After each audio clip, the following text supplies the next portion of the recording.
Estamos de vuelta con el experto en desarrollo y profesor de la Universidad de Harvard, Ricardo Hausmann, acá desde el CADE. Ricardo, ¿cómo estás? Bienvenido a Rumbo Económico. Muchas gracias por tenerme. Ricardo, tú sabes que el tema de la diversificación productiva es un gran tema hoy en día porque el gobierno tiene un plan de diversificación productiva y tú, de hecho, crees que el Estado debe fomentar esto. Sin embargo, la experiencia peruana al respecto ha sido bastante negativa. Los antiguos planes de diversificación o de industrialización que nosotros hemos tenido, básicamente lo que llevaron es que se beneficien algunos pocos empresarios de una serie de protecciones y prebendas estatales sin lograr realmente ningún desarrollo industrial. ¿Cómo ahora esto podría ser distinto? Bueno, yo creo que las experiencias del pasado eran todas experiencias en torno a la sustitución de importaciones. Aquí de lo que se trata es de diversificar el paquete exportador del país. El país está dependiendo un tanto excesivamente de las exportaciones minerales y en este momento la desaceleración económica se debe en parte a la caída del precio de los minerales. El país ya tiene un déficit externo importante y para que el país pueda seguir creciendo tienen que aumentar las exportaciones. Eso no va a ser solo a punta de minerales. El país está incluso tomando en cuenta la riqueza mineral del país. El país está muy poco diversificado comparado con otros países que son más ricos en minerales que el Perú. De modo que no se trata de sustitución de importaciones ni se trata de prebendas. Se trata de ayudar a dirigir el aparato productivo para que logre conectar a los peruanos, la mayoría de ellos viviendo en zonas urbanas, hay 9 millones, si no más, viviendo en Lima, con las oportunidades del mercado mundial. Y para eso necesitamos principalmente empresas privadas que encuentren modelos de negocio en los cuales se pueda crear valor usando la disposición a trabajar de los peruanos con las oportunidades del mercado mundial. Eso está ocurriendo muy poco en el Perú. Y eso se debe a que ese reto requiere una cierta coordinación público-privada, pero el sector público y el sector privado tienen una historia de muy poca confianza y de muy poca cooperación. Y ahora, creo que eso lo está pagando el país muy caro. Ahora, lo que uno podría pensar es que si los empresarios privados no deciden poner su dinero en otras industrias, es quizá porque hoy en día no es lo más rentable ni lo que tiene más sentido desde un punto de vista de negocios. Bueno, yo creo que también tiene que ver con las capacidades del sector empresarial. Yo creo que no solamente hay que preguntarse cuáles son las fallas y los defectos del gobierno, también hay que preguntarse cuáles son las fallas y los defectos del sector empresarial. El sector empresarial, por ejemplo, aquí no he oído de ninguna empresa de software que haya salido con algún éxito. Y eso que es un sector donde el emprendedurismo es relativamente sencillo, porque los costos de capital son bajos, hay que tener sencillamente tiempo para escribir programas de software y nada de eso ha ocurrido. Ha ocurrido en Uruguay, ha ocurrido en Chile, ha ocurrido en Argentina, ha ocurrido en Colombia, no se ve ocurriendo en el Perú. Eso no le podemos echar la culpa al gobierno.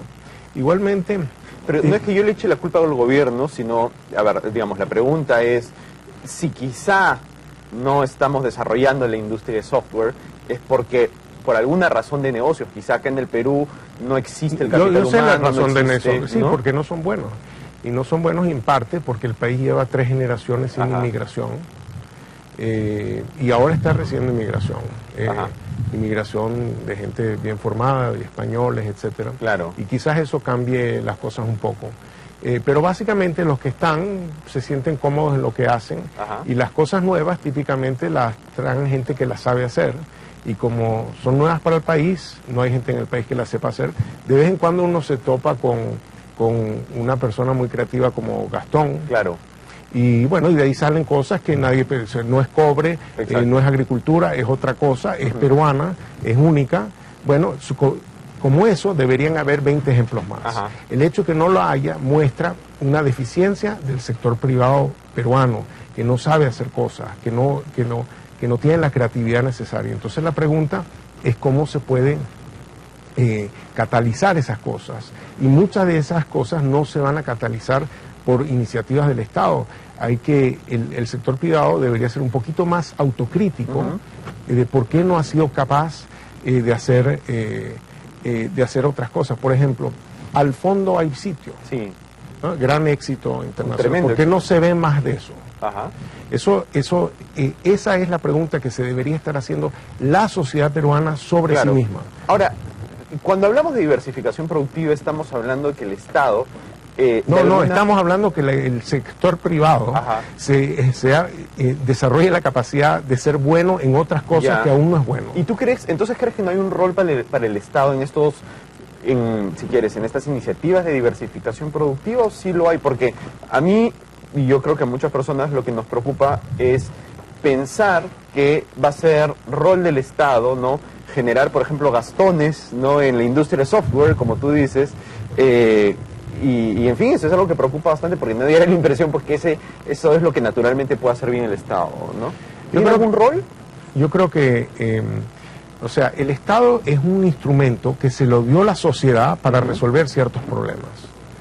Yo acabo de pasarme 5 horas y media tratando de venir de Lima para acá. El estado de la infraestructura en este país deja mucho que desear. Claro. ¿Cómo quieres tú tener una industria competitiva en el caos urbano que hay en este país? ¿Cómo quieres tú que los limeños puedan ir a trabajar al sector formal si les toma 2 horas ir y 2 horas regresar? Sin duda. Entonces hay muchas cosas que impiden la productividad del sector privado por cosas que ha dejado de hacer el Estado. Ahora, el Estado entonces tiene que empezar a hacer cosas que faciliten la productividad privada, pero el Estado no necesariamente sabe cuáles son esas cosas. De acuerdo. Entonces lo que hace falta es tener un gran diálogo público-privado para identificar dónde están los obstáculos, cuáles son las estrategias para remover los obstáculos, dónde están las oportunidades. Claro. Porque el Estado no puede venir ahora a decir, después de que tomó tantas decisiones, decir, no, yo le dejo esto al sector privado, porque el sector privado depende de una gran cantidad de cosas que el Estado hace o deja de hacer. De acuerdo. Ahora, a mí me diese la impresión que buena parte de nuestro plan de diversificación productiva no va, por ejemplo, por dar mejor infraestructura, que yo comparto contigo, pues que es un prerequisito para el desarrollo de cualquier mercado, sino más bien por sí suplantar, o en algún, no sé si suplantar, pero por lo menos dirigir en parte las decisiones privadas. Te pongo un ejemplo: el ministro Gessi, hablando sobre su plan de diversificación en una entrevista reciente, decía que una parte de este plan, y cito, consiste en preparar un plan de negocios para que los negocios que tengan potencial puedan desarrollarlo, ¿no? A mí me diera la impresión que esto sí es una suerte de dirigismo empresarial, o me equivoco.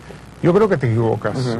Yo creo que lo que Piero Gessi está haciendo es tratando de atender a todos los sectores posibles para entender cuáles son los obstáculos que enfrentan, cuáles son las oportunidades que enfrentan, para ver cómo puede ayudar. Por ejemplo, en este momento el Perú está dándose cuenta de que tiene un enorme potencial agrícola en un gran conjunto de nuevos productos de alto valor agregado, como la uva, etcétera. Está habiendo inversión, va a aumentar la producción. Si el gobierno no abre mercados en el mundo, negociando acuerdos fitosanitarios, el precio de la uva peruana va a colapsar con el aumento de la producción y la gente va a dejar de producir eso. De modo que eso es algo que no puede hacer el sector privado, porque son acuerdos de gobierno a gobierno. Eso de acuerdo, sí. Lo mismo me hablaron de gamarra. Sí. ¿No?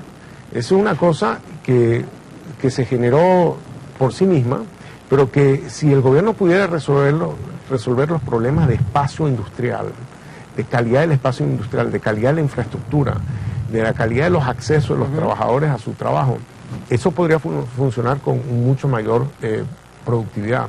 Si se puede de alguna forma coordinar el entrenamiento laboral, los estudios universitarios con las necesidades de esos sectores, de pronto, en vez de que sea una cosa chiquita y exitosa, podría ser algo muchísimo más grande. De modo que, déjame decirte que siempre esta discusión en el Perú se da de una manera increíblemente ideológica. Como que si el Perú no debiera mirar un poco cómo el resto del mundo hace las cosas. Bueno, digamos, no es ideológica en el sentido de que la discusión no parte del mundo de las ideas, parte de la realidad, y es que nosotros hemos vivido estados muy controlistas, muy dirigistas, hemos experimentado las malas consecuencias de eso y no queremos pasar por ellas. Entonces yo diría que no parte de premisas ideológicas, sino de una realidad que hemos visto y que nos costó muy caro. Yo creo que lo importante está en entender cuáles son los verdaderos errores del pasado. Y los verdaderos errores del pasado son los de un Estado que trató de sustituir al mercado, no que trató de complementar al mercado.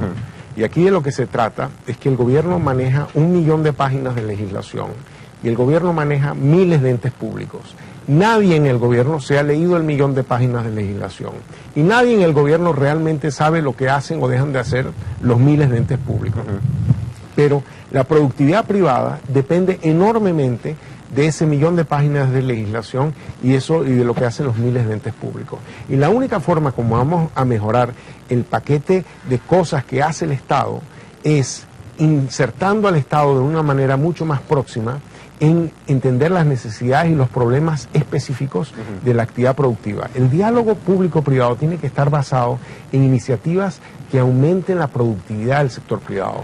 No en trucos que aumenten la rentabilidad del sector privado, subsidiándole los insumos, reprimiendo a los trabajadores, protegiéndole al mercado para que pueda venderle a los consumidores a un precio más alto, o reduciéndole impuestos. Porque por esa vía hacemos a los suplidores más pobres, a los trabajadores más pobres, a los consumidores más pobres y al Estado más pobre para enriquecer a unos empresarios. De lo que se trata son de iniciativas que aumenten la productividad, porque si aumenta la productividad se puede hacer más con menos, entonces hay como pagarle mejor a los trabajadores, hay como venderle más barato al consumidor y hay como pagar más impuestos. Entonces las iniciativas que tienen que ver con productividad son iniciativas de ganar-ganar.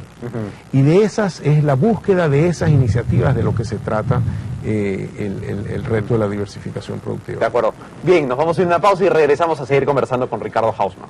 Bien, estamos de vuelta con Ricardo Hausmann, profesor de la Universidad de Harvard, acá desde el CAE. Ricardo, yo leí en una entrevista que te hicieron hace poco, corrígeme si me equivoco, que a ti te parecía que los peruanos estábamos, no sé si exagerando con el problema de la tramitología, pero en todo caso a ti te parecía que resolver la tramitología no iba a traer todos los beneficios que nosotros, por lo visto, esperamos que traiga. ¿Es así? ¿Es correcto? Yo creo que es correcto. Yo creo que si tú le preguntas a un empresario te puedo reducir los trámites, quisieras, claro, que todo el mundo quisiera reducir los trámites.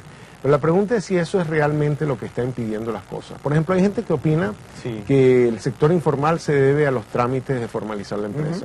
Yo creo que no tiene nada que ver con eso. Yo creo que tiene que ver con que, digamos, una empresa formal es una empresa de cierto tamaño que puede incurrir en esos costos de transacción, de formalizarse, etcétera, de cierto tamaño, tiene que ubicarse en un sitio relativamente céntrico para poder recibir gente de diversas, o sea, el contador, el experto en mercadeo, el experto en ventas, en producción, etcétera.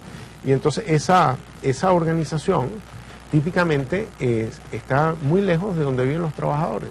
Y los trabajadores enfrentan entonces un costo altísimo de ir a trabajar, 4 horas de viajes diarios, más o menos 2 horas de sueldo en pasaje. Entonces tienen que estar 12 horas fuera de la casa para trabajar, cobrar 8 horas, de las cuales 12 van en pasaje, o sea, terminan teniendo 6 horas de ingreso por 12 horas de estar fuera de la casa. Eso es como un impuesto del 50%. Eso no es tramitología. Eso es el hecho de que el país, la ciudad, por ejemplo, tiene apenas 1,5 líneas de metro. Eso es que el país que no ha invertido en su propia infraestructura. Eso no tiene que ver con trámites. Eso no se van a eliminar con trámites. De modo que, además, las empresas necesitan más ideas de cosas nuevas que hacer. Y esas ideas no están llegando, no están apareciendo al ritmo que el país las necesita.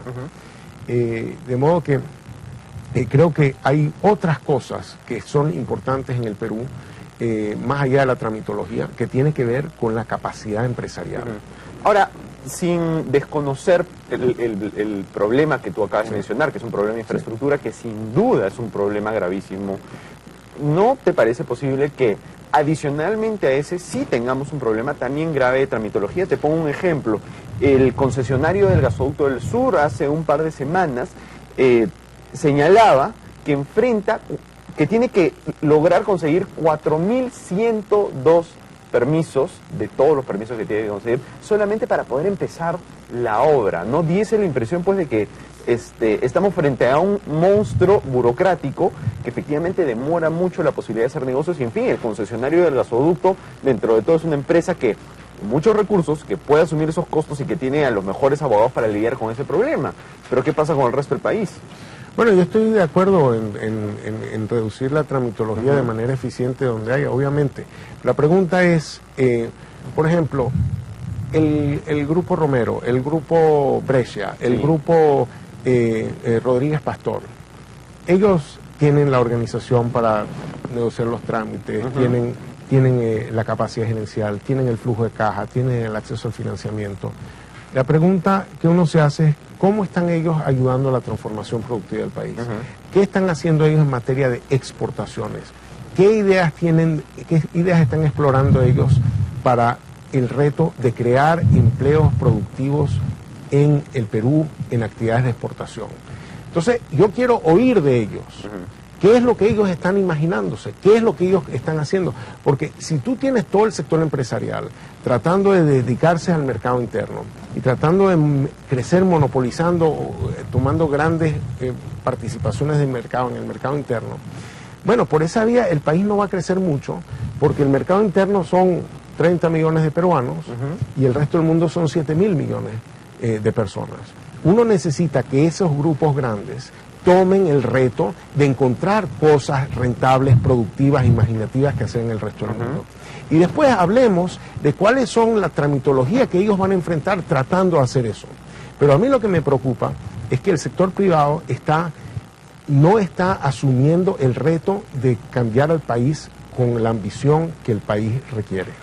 Ahora, pero lo cierto es que estamos hablando, con los ejemplos que tú has dado, ¿no? Estás hablando de grupos empresariales enormes que han crecido muchísimo en los últimos años, han creado muchísimos puestos de trabajo, han generado mucha riqueza. Sí. Algo bien deben estar haciendo empresarialmente para poder generar tanta riqueza, ¿no? Yo creo que lo que pasó es que subió el precio del cobre, subió la producción de cobre, el país se volvió más rico, aumentó el tamaño del mercado interno y ellos han estado supliendo ese mercado interno. Pero lo que uno quisiera ver es que ellos ayuden en el reto exportador. Me encantaría verlos ayudando al país a transformar su paquete de exportación. Me encantaría que se conviertan en un Samsung. Samsung empezó distribuyendo azúcar. Ahora es una empresa que vende 65.000 millones de dólares en el mundo. Ese es el reto empresarial que yo quisiera ver en el Perú. Esa es la imaginación. Yo sé que uno siempre puede hacer banca local, puede hacer seguros locales, puede hacer retail local. Eso siempre va a haber alguien en ese sector y va a ser del tamaño del mercado interno. Pero para realmente generar un grupo transformador que ayude a los peruanos, porque claro, pueden ir a hacer lo mismo en otro país. Pero lo que uno quiere es que usen la disposición a trabajar de los peruanos para generar valor vendiéndole al resto del mundo. Ese es el reto empresarial que tiene que asumir el sector privado peruano. Y cuando estén asumiendo, yo quiero discutir entonces cuál es la permisología o el set de trabas que están enfrentando. Pero lo que no me gusta es que me digan, no, nosotros somos un país rico en minerales, deja que alguien se ocupe de la minería y yo me ocupo del mercado interno. Así el país no va a llegar a donde puede. Estupendo, Ricardo, interesantísimo. Muchas gracias por acompañarnos en Rumbo Económico. Gracias a ti. Bien, nos vamos a una pausa y volvemos con el programa.